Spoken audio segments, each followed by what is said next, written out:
All right, so this is probably going to be my last video of the year, and what better way to end it off than talking about Superman. I alluded to this in my community post that I was going to do like maybe 3 videos centered around comic books. I already talked about the harsh critics guy, and I critiqued his sort of philosophy about the Batman Part 2 being delayed, and also talking about Gambit being the baggage boy of the X-Men. Go watch those if you want to, as well as my breakdown in the description below of the analysis of the Superman teaser.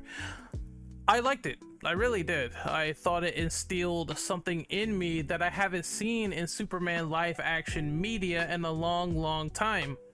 That one word is hope. It gives me hope, optimism.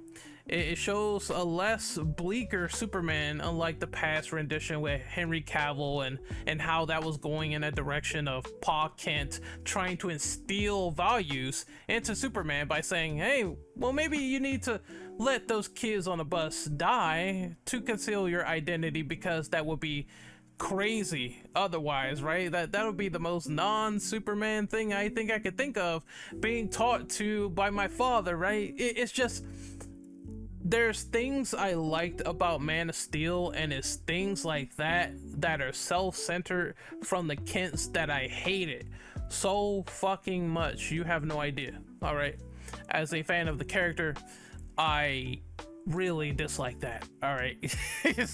Especially the goofy scene where Pa Kent is like, no, don't save me, let me die in this tornado, because protecting your identity and who you are is more important. And then later on they find out who you are anyway, and you willingly give yourself up to the military, but that's neither here nor there. We're talking about James Gunn's Superman, as I rant about some of the stuff I didn't like in Man of Steel. And there's some interesting critiques about this teaser, and I want to get into it and maybe discuss and break down and give my opinion on the counter arguments that people said. Maybe I'll agree, disagree, mostly disagree. Here we go.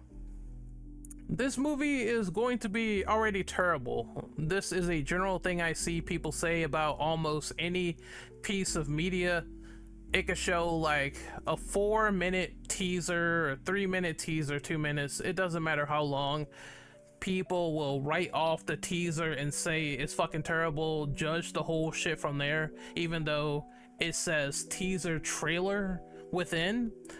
It's not even a full trailer, right? Which could correct some of these other things that people are complaining about. It's just a teaser at best. That's not enough to say a movie is garbage or bad or terrible or mediocre or anything. At most, you could probably get away with saying, this teaser really didn't do it for me, I need to see more. I think that's fair and understandable. However, saying the movie itself, the full feature-length movie from a teaser, is going to be automatically terrible and you need more information to glean quality, that's a really preemptive argument. That is really an argument that's like knee-jerking, in my personal opinion. At this rate, I think you need more experience to really judge the movie on launch day or near launch day before saying it's really bad.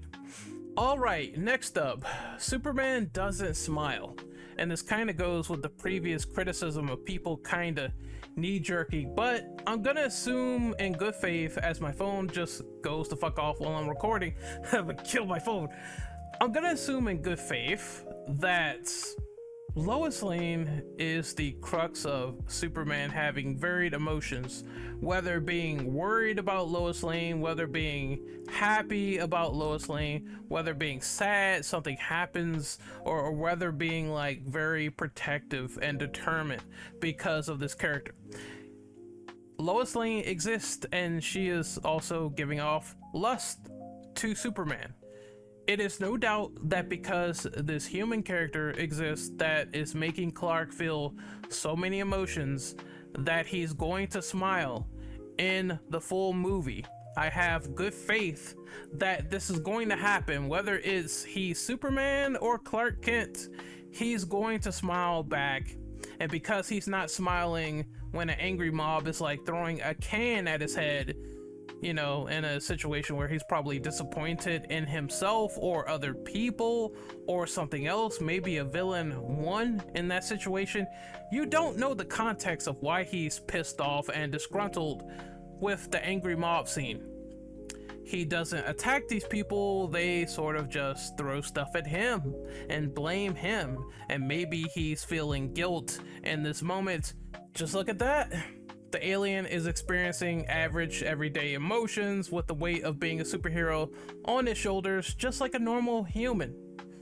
He's going to smile in the movie, guys. I believe, judging this from a 4-minute teaser out of a 2-hour, 3-hour movie is not enough to say he's not going to smile in the full thing. You just didn't get any instant gratification of him smiling in this teaser. Next up, restore the Snyderverse. I'm so fucking sick of hearing Snyderverse at this rate. I'm sorry. Look, if you're a fan, if you love Zack Snyder, cool. In my personal opinion, Zack Snyder is kind of like a middling director at best. He makes great movies with great cinematography. They look stunning, but his script writing and what he commissions as a good script is kind of all over the place, and it really shined with Batman v Superman, or should I say it shined with the King Midas touch of crap. I really did not like how they made Batman an inferior thinker to Lex Luthor's plan. Oh, let's just fight Superman anyway. I know that Lex is behind all this, but I am a dumb moron simian, and I'm going to know this and fight the guy anyway, even though he could be innocent. What the fuck is that? Like, again, Zack Snyder, in my opinion, I believe that there are times where he flubs and does not really get the core of DC characters. It happened with that scene in Man of Steel that I complained about with the Kents, where they said, hey, maybe you should let those school bus of kids die just to protect your identity. And in BVS, they made Batman kind of stupid. That's the one thing I hate. Look, the Snyderverse is no more. Zack Snyder is with Netflix now. If he wants to be creative with Netflix and make original IPs, which he said, I want to make original movies, I'm not knocking at James Gunn's door to get a job. Let him do that. If he wants to work with Gunn in the future, they worked on stuff before, like Dawn of the Dead. Like, that was a co-movie between the both of them. He was director and Gunn was the writer. I believe that this narrative as well of Gunn hating Zack Snyder, that also needs to fucking stop, because they are best friends. They respect each other. They get advice from each other. This whole dumb internet bullshit of I have to pit this person against this person in order to correlate this and make this happen is dumb. All right, you don't know these people. You don't know them. Whether he comes back or not, to me, that is irrelevant. If Zack never comes back, I'm fine with that, because it's a lot of his movies I did not like. I did not like Batman v Superman. I thought that Man of Steel was just okay at best, not some masterpiece. I thought that Army of the Dead was mid. I thought that Rebel Moon was a terrible waste of time, all right? Slow-mo with grain, okay. So Zack Snyder doesn't blow me away. If anything, I liked his old stuff. 300, Watchmen. Like, Watchmen is a really good movie, all right? There's some movies I like and some movies I really don't like from Zack Snyder. I want to see Sucker Punch as well. I haven't seen that, but I know I want to get around to it. I don't think the guy is like some subhuman waste or whatever like that, but I don't think he's all that in a bag of chips. That's kind of where I stand. This whole Snyderverse thing has just been a very weird and condescending acid trip, in my personal opinion. And it's like, if they want to go with James Gunn, let's see how his universe pans out. If it's good, it's good. If it's bad, we will see. But we don't have the estimates yet. All we have is Creature Commandos, and that's been rated as supposedly good. You can't really deny Gunn streak as well, because that's been a really good streak so far for comic book medium. I'm not talking about his trauma films, which are probably wacky garbage, all right? I'll be fair. I'm talking about his mainline comic book movies, which has been solid. The Suicide Squad, solid. Guardians 1, 2, and 3, I like them all.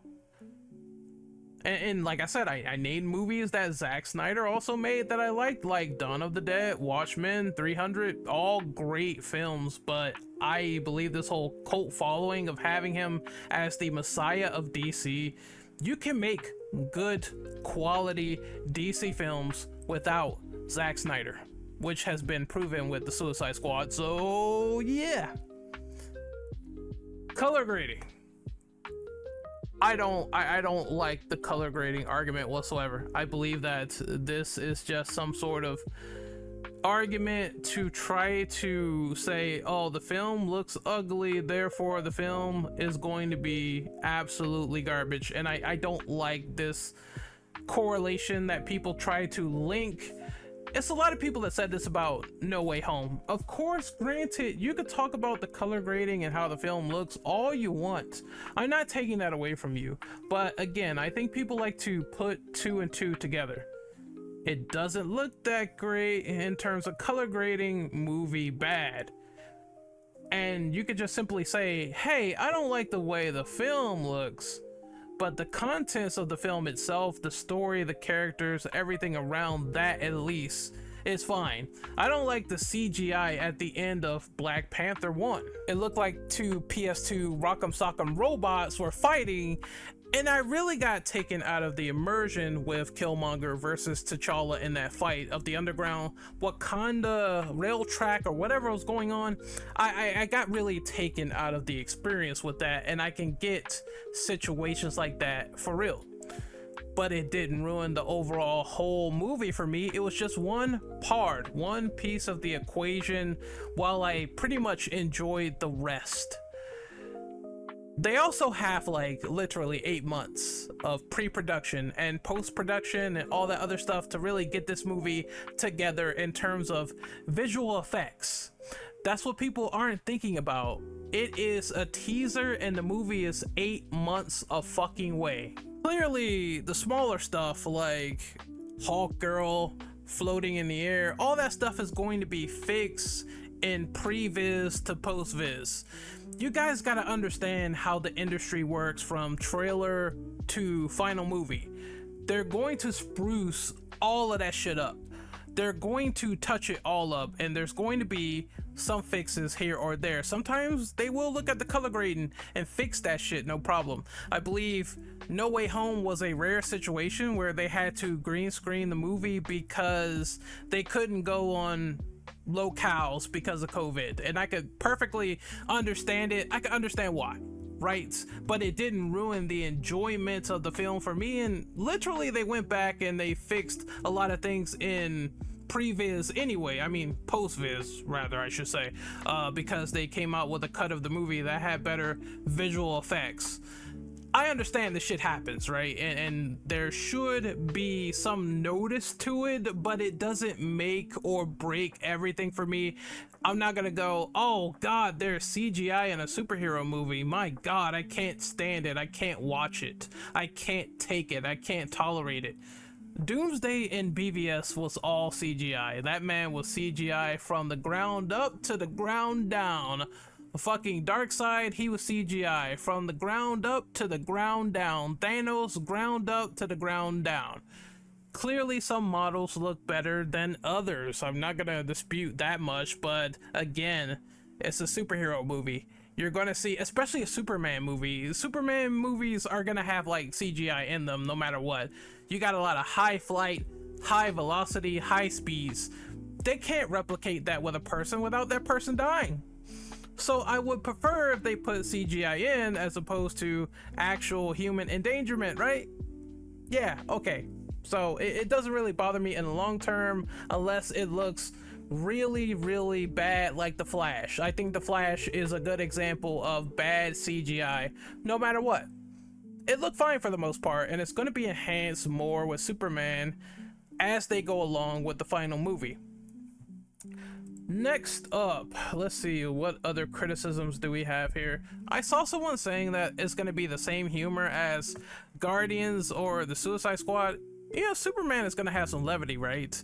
It's going to have some moments where you probably might laugh at something stupid and it just happens. Like, you're going to have a moment or two in there that's kind of funny. I remember watching Batman, Superman, Public Enemies, and the banter between Batman and Superman is kind of actually hilarious, right? I don't know why people are just simply saying this, just because I guess maybe it's because they don't like James Gunn's Guardians of the Galaxy humor or Suicide Squad, but I don't think these projects are gonna be the same. I think James Gunn even said himself and understood he's going for a bit of a different tone with Superman, and if he maintains that, which is the seriousness of some of the situations Superman gets into, as well as wholesomeness, having a little bit of a laugh, a fun time, understanding there's hope, and having symbolism within that hope, increasing that optimism and lifting up the people around him, knowing that he's this outcast alien, that people are gonna hate him no matter what, but he has to protect what is important to him. That is understanding Superman, understanding the alien can have humanity, right? I think they can do this no problem if they keep that tone. That's why many people liked the trailer, because it looked hopeful and optimistic, not dark and drab and all serious and with a false god statue. Like, none of that was happening. Just classic comic Superman is what people want with this movie, and I think they might get it. We'll see though. Next up, we already talked about CGI, so I'll scratch that out. The suits are bad. I kind of see where people are coming from with this one, where they aren't too enthused about how the Superman suit looks in comparison to like Cavill. I do think Cavill's muscle suit looks a bit better. Obviously, they were going for some weird baggy look with the new Superman suit, and I'm kind of 50-50 on it. Like, I don't love it and I don't hate it. I feel like I'm in the middle, where it's like, man, it's passable. Maybe Ma Kent made this suit for him. I don't know. Or maybe it's like raggedy and all baggy and he really didn't figure it out because he doesn't know how to properly make suits. I don't know. It could be some lore reasoning as to why it looks all baggy like that, but I understand people not liking this one. I get it. As for the other suits like Mr. Terrific and, oh well, why is Green Lantern, Mr. Terrific, and Hawkgirl, why are they all wearing the same costumes? That is uninspired. I'm assuming they come from some core and they work together. Therefore, I mean, you're gonna have to dress just like your co-workers, right? I mean, you don't go to work at, for example, like a fast food chain, they have a dress code or something like that. You got to wear purple shirts and black slacks, everybody. You have to adhere to it. So if they are part of a group, gang, organization, they have to dress up just like the same.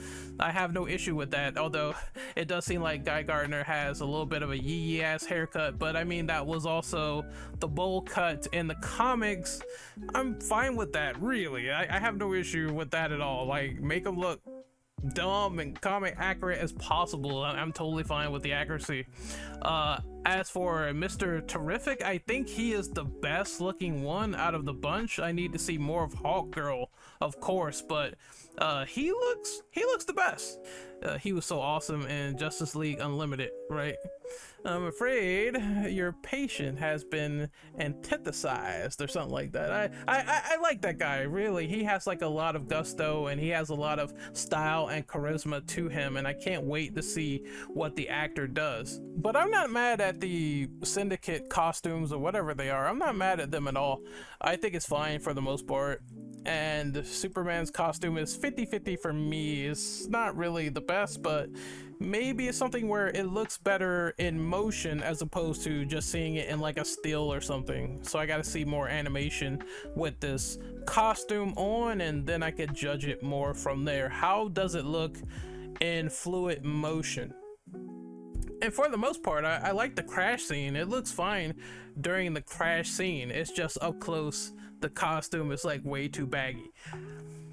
Next up, there are way too many characters in this Superman movie, and this is another constructive criticism I agree with, but I have a counterpoint to this as well. Okay, I understand if you are a person, you don't want Superman's story dragged down by so many characters, juggling so many storylines, so many interjections with the DC universe. I get that, I understand.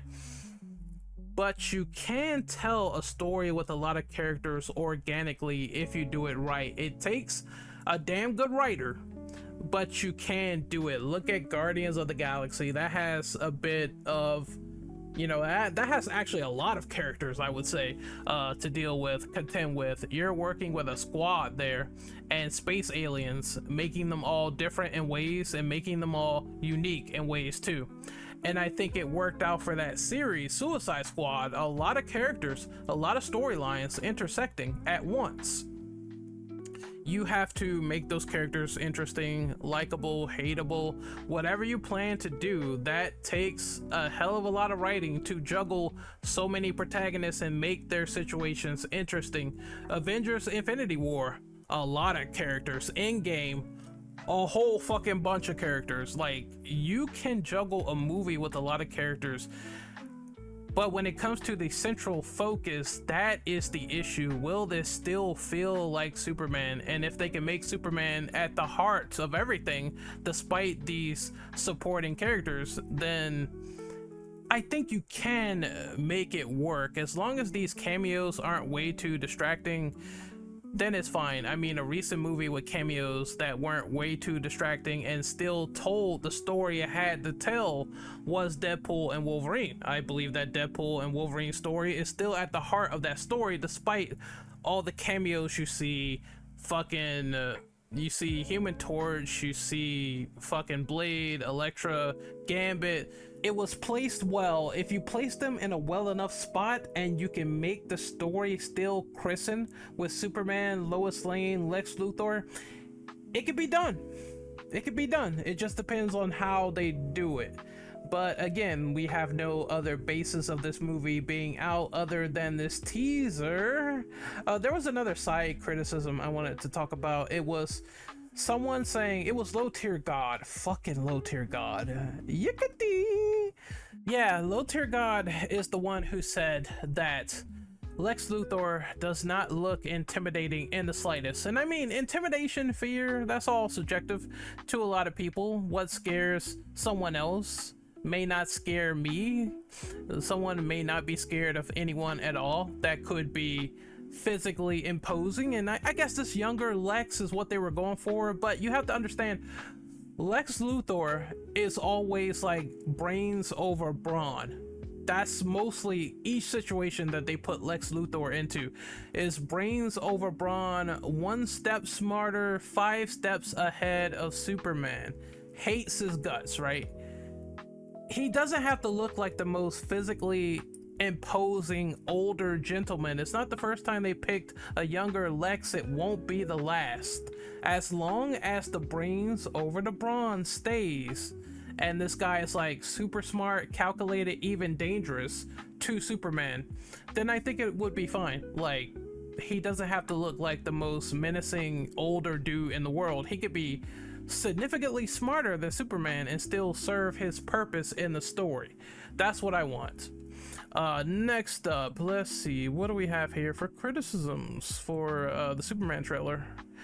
Let's go here. Okay, what is the point of the trailer not having any dialogue so I can assess character interactions? While I wanted more character interactions with this trailer, I understand it was a teaser. I gotta fucking say that like every 5 minutes. It was a teaser, therefore we're not gonna get like people talking to each other in full detail until the full trailer comes out. Probably, you know, sometime next year before the movie, you'll see Superman talking to Lois, interactions with Lex Luthor, finally hearing him talk, Nicholas Hoult, finally hearing him talk and see what he has to say and what is his plan, the hatred in his face after seeing Superman save people in a foreign country on the radio, trying to blackmail, diminish that, do everything it takes to take Superman out. I know we're gonna get more context once we see a full-on trailer. Oh my god, some of these other criticisms are dumb. I just like, that one wasn't too bad, but this is just so fucking stupid. Okay, why the fuck is Crypto the dog in the movie? Why does Superman need a dog? You know, Crypto the dog is like canon to the comics. That's like Superman's dog, right? He's been in Criteria before. Why are we acting like Crypto is like new? Crypto has been a character since 1955, dog. Like, what are we talking about here? Do you not like comic accuracy? Do you not like Crypto the super dog? Why are you so upset by this dog being in this trailer? I'm sure it's going to be fine. I'm sure it's going to be okay. Relax, it's fine. Let's move on to the next one. Let's see here, because I have to open up my screen. God damn. All right, the trailer is too quirky and lighthearted. Give me dark themes again.